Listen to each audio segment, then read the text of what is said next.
ఈ విషయం చెప్పింది యూపీఎస్సీ మాజీ చైర్మన్ అయి ఉండకపోతే నేను కూడా నమ్మేవాడిని కాదు. ఏంటి ఆ విషయం? సో ఒక అథెంటిక్ ఇన్ఫర్మేషన్, ఒక ఐడెంటిటీ డిస్క్లోజ్ చేయనటువంటి ఒక అధికారి ద్వారా తెలుసుకున్నటువంటి విషయం. ఇది 2025-26 యూపీఎస్సీ ఎగ్జామ్స్లో అమలు కాకపోతున్నటువంటి విషయం. అది చెప్పడానికన్నా ముందు ఒక announcement. 2024 IAS prelims mock test ఒకటి నిర్వహిస్తున్నాం. ఈ మాక్ టెస్ట్లో టాపర్కి ₹1,00,000 ప్రైజ్ మనీగా ఇవ్వడం జరుగుతుంది. టాలెంట్ 21 పేరుతోటి ఈ ఎగ్జామ్ నిర్వహిస్తున్నాం. UPSC 2024 mock test 1,00,000 cash praise. దీనికి ఎలిజిబిలిటీ ఎవరైనా రాయొచ్చు. Last date April 7th and date of examination 14th April 2024 9:30 నుంచి 11:30 వరకు ఉంటుంది. సిలబస్ వచ్చేసి మనకి యూపీఎస్సీ సిలబసే. Civil service exam preliminary syllabus. 100 క్వశ్చన్లు ఉంటాయి, 200 మార్క్స్ ఉంటాయి, నెగిటివ్ మార్కింగ్ ఉంటుంది 1/3.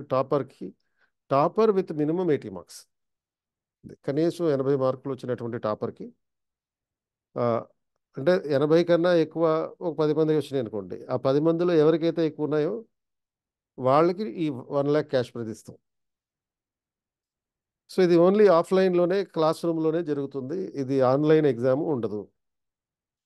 సో యూపీఎస్సీ ప్రపోజ్ చేసిన రిఫార్మ్స్ ఏంటి అంటే, reducing the age limit to the Kothari committee proposals. 1976లో ఎప్పుడు కొఠారీ కమిటీ చెప్పిన 21 నుంచి 26 వరకు ఏజ్ లిమిట్ ఉండాలనేటటువంటిది. అంటే దీనికి మళ్ళీ 5 years relaxation to the SC/ST and 3 years to the OBC ఉంటుంది. ఇదే అంశాన్ని ఈవెన్ 2008లో సెకండ్ ARC రికమెండేషన్స్లో కూడా మనకు కనబడుతుంది. అలాగే ఆప్షనల్ విధానాన్ని బాస్వాన్ కమిటీ సూచించినట్టుగా రద్దు చేస్తారు. రద్దు చేసి ఒక కామన్ పేపర్ పెడతారు.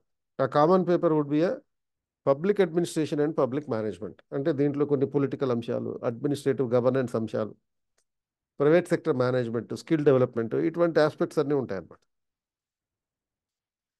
అండ్ సో ఇటువంటి విధానంతో పాటు అటెంప్ట్స్ కూడా తగ్గిస్తారు.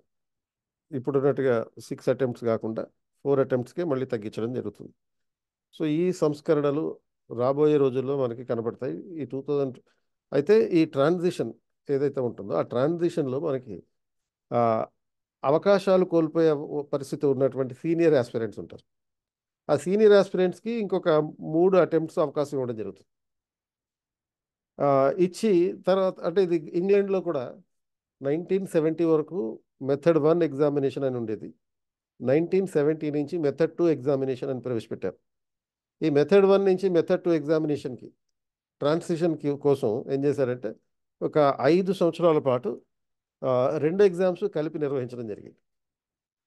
అప్పుడు సీనియర్ ఆస్పిరెంట్స్ ఆ పాత ఎగ్జామ్లో రాసుకున్నారు, కొత్త వాళ్ళు కొత్త ఎగ్జామ్లో రాసుకున్నారు.